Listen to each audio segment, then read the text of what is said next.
गछर नटी आम सफा कर 2-4 मास या जत्न न कले पुणी लटी हो तेणु आपको आगामी 15 दिन सफा कर किसी गछ लगे देखो सब है शेष फल मिली गचर होता पैड़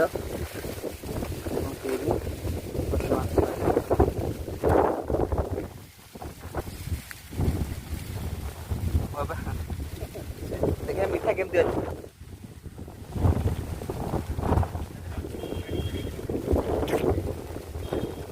नाली अच्छी